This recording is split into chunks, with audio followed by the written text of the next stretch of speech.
Saraswati study coaching centre में सभी विद्यार्थियों का स्वागत है। आज हम साइंस का VVI ऑब्जेक्टिव क्वेश्चन लेके आए हैं। चलिए शुरू करते हैं। पहला प्रश्न है, विद्युत का सबसे अच्छा चालक धातु कौन है? विद्युत का सबसे अच्छा चालक धातु चांदी है। विद्युत का सबसे अच्छा चालक धातु कौन है? चांदी है। आप लोग मेरे साथ बोलिए, बोलने से याद होता है। दूसरा प्रश्न है, कौन अधातु विद्युत का सुचालक है? कौन अधातु विद्युत का सुचालक है? ग्रेफाइट। ग्रेफाइट है, अधातु है, लेकिन विद्युत का क्या है? सुचालक है। संतरा में कौन सा अम्ल पाया जाता है? संतरा में सिट्रिक अम्ल पाया जाता है। संतरा में सिट्रिक अम्ल पाया जाता है। चौथा प्रश्न है, इमली में कौन सा अम्ल पाया जाता है? इमली में टार्ट्रिक अम्ल पाया जाता है। इमली में टार्ट्रिक अम्ल पाया जाता है। पांचवा प्रश्न है, सिरका में कौन सा अम्ल पाया जाता है? एसिटिक अम्ल पाया जाता है। सिरका में कौन सा अम्ल पाया जाता है? एसिटिक अम्ल। सिरका में एसिटिक अम्ल पाया जाता है। 6 नंबर प्रश्न है, टमाटर में कौन सा अम्ल पाया जाता है? टमाटर में ऑक्जैलिक अम्ल पाया जाता है। टमाटर में ऑक्जैलिक अम्ल पाया जाता है। 7 नंबर प्रश्न है, खट्टे दूध में कौन सा अम्ल पाया जाता है? खट्टे दूध में लैक्टिक अम्ल पाया जाता है। खट्टे दूध में लैक्टिक अम्ल पाया जाता है। या दही में कौन सा अम्ल पाया जाता है? आप लोग इसका आंसर कमेंट में बताएंगे। दही में कौन सा अम्ल पाया जाता है? अगला प्रश्न है, चींटी के डंक में कौन सा अम्ल पाया जाता है? चींटी के डंक में मेथोनोइक अम्ल या फॉर्मिक अम्ल? चींटी के डंक में कौन सा अम्ल पाया जाता है? मेथोनोइक अम्ल या फॉर्मिक अम्ल। बिच्छू के डंक में भी यही अम्ल पाया जाता है, मेथोनोइक या फॉर्मिक अम्ल। अगला प्रश्न है, अम्ल का स्वाद कैसा होता है? अम्ल का स्वाद खट्टा होता है। अम्ल का स्वाद खट्टा होता है। अम्ल का स्वाद कैसा होता है? खट्टा होता है। क्षार का स्वाद कैसा होता है? क्षार का स्वाद कड़वा होता है। क्षार का स्वाद कैसा होता है? कड़वा होता है। क्षार का स्वाद कड़वा होता है। अम्लों का राजा किसे कहा जाता है? सल्फ्यूरिक अम्ल को। अम्लों का राजा किसे कहा जाता है? सल्फ्यूरिक अम्ल का। सल्फ्यूरिक अम्ल का अनुसूत्र होता है H2SO4। H2SO4 सल्फ्यूरिक अम्ल का अनुसूत्र होता है H2SO4। अम्लों का राजा H2SO4 को भी कहा जाता है। विटामिन सी का रासायनिक नाम क्या है? Ascorbic acid. विटामिन सी का रासायनिक नाम एस्कॉर्बिक एसिड। विटामिन सी की कमी से कौन सा रोग होता है? आप लोग इसका आंसर कमेंट में बताएंगे। विटामिन सी के कमी से कौन सा रोग होता है? अगला प्रश्न है, विटामिन सी की कमी से कौन सा रोग होता है? एस्कॉर्बिक। विटामिन सी की कमी से कौन सा रोग होता है? एस्कॉर्बिक। विटामिन सी का मुख्य स्रोत क्या है? आप लोग इसका आंसर कमेंट में बताएंगे। विटामिन सी का मुख्य स्रोत क्या है? अगला प्रश्न है, लिटमस पत्र का रंग कैसा होता है? लिटमस पत्र का रंग कैसा होता है? बैंगनी होता है। लिटमस पत्र का रंग कैसा होता है? बैंगनी होता है। लिटमस पत्र का रंग कैसा होता है? बैंगनी होता है। साबुन की प्रकृति कैसी होती है? क्षारीय। साबुन की प्रकृति कैसी होती है? क्षारीय होती है। अम्ला में सबसे अधिक कौन सा विटामिन पाया जाता है? अम्ला में सबसे अधिक विटामिन सी पाया जाता है। और विटामिन सी का मुख्य स्रोत क्या है? अम्ला है। अम्लीय विलयन का पीएच मान कितना होता है? 7 से कम। अम्लीय विलयन का पीएच मान कितना होता है? 7 से कम। जिसका जितना पीएच मान कम रहेगा वह उतना ही अम्लीय होगा, और जिसका पीएच मान जितना ही अधिक होगा वह उतना क्षारीय होगा। अगला प्रश्न है, क्षारीय विलयन का पीएच मान कितना होता है? क्षारीय विलयन का पीएच मान 7 से अधिक होता है। क्षारीय विलयन का पीएच मान 7 से अधिक होता है।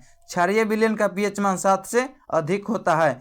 उदासीन विलयन का पीएच मान कितना होता है? 7। उदासीन विलयन का पीएच मान कितना होता है? 7। उदासीन विलयन का पीएच मान कितना होता है? 7। अगला प्रश्न है, हमारे शरीर का पीएच मान कितना पारस के बीच कार्य करता है?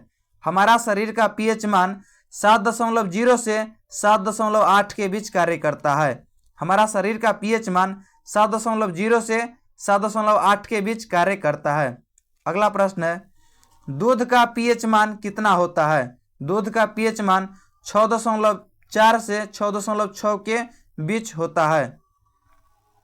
अगला प्रश्न है, मानव रक्त का पीएच मान कितना होता है? 7.4। मानव रक्त का पीएच मान कितना होता है? 7.4। शुद्ध रक्त का पीएच मान 7.4 होता है और अशुद्ध रक्त का पीएच मान 7.3 होता है। और आंसू का पीएच मान कितना होता है? आंसू का पीएच मान भी 7.4 होता है। अगला प्रश्न है, कैल्शियम हाइड्रोक्साइड का अनुसूत्र। Calcium hydroxide CaOH2। CaOH2। जल का अनुसूत्र क्या होता है?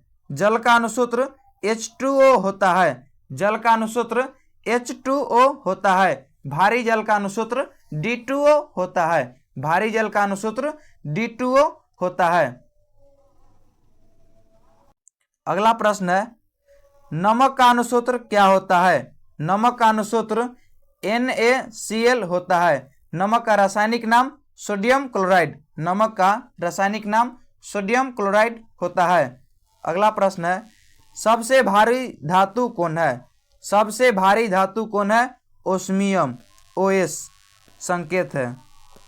ओस्मियम। सबसे भारी धातु कौन है? ओस्मियम। सबसे भारी धातु ओस्मियम है। सबसे कठोर धातु कौन है? सबसे कठोर धातु टंगस्टन। सबसे कठोर धातु टंगस्टन। कौन से धातु को चाकू से काटा जा सकता है? कौन से धातु को चाकू से काटा जा सकता है? सोडियम, पोटेशियम, लिथियम को चाकू से काटा जा सकता है। अगला प्रश्न है, शुद्ध सोना कितने कैरेट का होता है? शुद्ध सोना 24 कैरेट का होता है और सोना की शुद्धता कैरेटोमीटर से मापी जाती है। सोना की शुद्धता कैरेटोमीटर से मापी जाती है। आभूषण बनाने वाला सोना कितने कैरेट का होता है? आभूषण बनाने वाला सोना 22 कैरेट का होता है। 22 कैरेट का होता है। आभूषण बनाने वाला सोना 22 कैरेट का होता है। अगला प्रश्न है, भविष्य का धातु किसे कहा जाता है? भविष्य का धातु टाइटेनियम को कहा जाता है। भविष्य का धातु किसे कहा जाता है? टाइटेनियम को। अगला प्रश्न है, कमरे के ताप पर द्रव अवस्था में पाए जाने वाला धातु कौन है? कमरे के ताप पर द्रव अवस्था में पाए जाने वाला धातु पारा है। कमरे के ताप पर द्रव अवस्था में पाए जाने वाला धातु पारा है। कमरे के ताप पर द्रव अवस्था में पाए जाने वाला अधातु कौन है? कमरे के ताप पर द्रव अवस्था में पाए जाने वाला धातु ब्रोमीन है। कमरे के ताप पर द्रव अवस्था में पाए जाने वाला धातु पारा और कमरे के ताप पर द्रव अवस्था में पाए जाने वाला अधातु ब्रोमीन है। सबसे हल्का तत्व कौन है? सबसे हल्का तत्व हाइड्रोजन है। सबसे हल्का तत्व हाइड्रोजन है। सबसे हल्का तत्व हाइड्रोजन है। हाइड्रोजन का संकेत H होता है। परमाणु संख्या 1 होता है। हाइड्रोजन की परमाणु संख्या 1 होता है। हाइड्रोजन को आवारा तत्व भी कहा जाता है। हाइड्रोजन को आवारा तत्व भी कहा जाता है। सबसे हल्का धातु तत्व कौन है? सबसे हल्का धातु तत्व लिथियम है। सबसे हल्का धातु तत्व लिथियम है। सबसे हल्का धातु तत्व लिथियम है। अब जितना पढ़ लिए अब उसका फिर से रिवीजन करते हैं। 1 से 2 मिनट में पूरा रिवीजन हो जाएगा। आप लोग बने रहिएगा और रिवीजन साथ में कीजिएगा। उससे होता है कि आप लोगों को जल्दी याद हो जाएगा। विद्युत का सबसे अच्छा चालक धातु चांदी है। विद्युत का सबसे अच्छा चालक धातु कौन है? चांदी है। दूसरा प्रश्न है, विद्युत का सुचालक अधातु कौन है? ग्रेफाइट। संतरा में कौन सा अम्ल पाया जाता है? सिट्रिक अम्ल। इमली में टार्टरिक अम्ल। सिरका में एसिटिक अम्ल पाया जाता है। टमाटर में ऑक्जेलिक अम्ल पाया जाता है। खट्टे दूध में लैक्टिक अम्ल पाया जाता है। चींटी के डंक में मेथोनोइक या फॉर्मिक अम्ल पाया जाता है। अम्ल का स्वाद खट्टा होता है। क्षार का स्वाद कड़वा होता है। अम्लों का राजा सल्फ्यूरिक अम्ल को कहा जाता है। विटामिन सी का रासायनिक नाम एस्कॉर्बिक एसिड होता है। विटामिन सी के कमी से स्कर्वी रोग होता है। लिटमस पत्र का प्राकृतिक रंग बैंगनी होता है। साबुन की प्रकृति क्षारीय होता है। साबुन की प्रकृति क्षारीय होता है। अम्ला में कौन सा विटामिन सबसे अधिक होता है? Vitamin C. Vitamin C. अम्लीय विलयन का पीएच मान 7 से कम। अम्लीय विलयन का पीएच मान 7 से कम। क्षारीय विलयन का पीएच मान 7 से अधिक। उदासीन विलयन का पीएच मान 7 के बराबर। इमली और अंगूर में कौन सा अम्ल पाया जाता है? टार्ट्रिक अम्ल। शरीर का पीएच मान 7.0 से 7.8 के बीच कार्य करता है। दूध का पीएच मान 6.4 से 6.6 के बीच रहता है। मानव रक्त का पीएच मान 7.4 होता है। कैल्शियम हाइड्रोक्साइड का सूत्र CaOH होता है। जल का अनुसूत्र H2O होता है। जल का अनुसूत्र H2O होता है। नमक का अनुसूत्र NaCl होता है। नमक का अनुसूत्र NaCl। सबसे भारी धातु ओस्मियम। सबसे भारी धातु ओस्मियम। सबसे कठोर धातु टंगस्टन। सबसे कठोर धातु टंगस्टन। सबसे कठोर पदार्थ तत्व कौन है? हीरा, जो अधातु है। हीरा क्या है? अधातु है। चाकू से काटे जाने वाला धातु सोडियम, पोटेशियम और लिथियम। शुद्ध सोना 24 कैरेट का होता है। आभूषण बनाने वाला सोना 22 कैरेट का होता है। भविष्य का धातु टाइटेनियम को कहा जाता है। कमरे के ताप पर द्रव अवस्था में पाए जाने वाला धातु पारा है। कमरे के ताप पर द्रव अवस्था में पाए जाने वाला अधातु ब्रोमीन है। सबसे हल्का तत्व हाइड्रोजन है। सबसे हल्का तत्व हाइड्रोजन है। सबसे भारी तत्व ओस्मियम है। सबसे भारी तत्व ओस्मियम है। सबसे हल्का धातु तत्व लिथियम है। सबसे हल्का धातु तत्व लिथियम है। धोबन सोडा का अनुसूत्र Na2CO3 × 10H2O होता है। धोबन सोडा में जल के कितने अणु होते हैं? आप लोग इसका आंसर कमेंट में बताएंगे। अगर वीडियो अच्छा लगा होगा तो वीडियो को लाइक और शेयर जरूर कीजिएगा और जितना हो सके इस वीडियो को अपने दोस्त में शेयर कीजिए।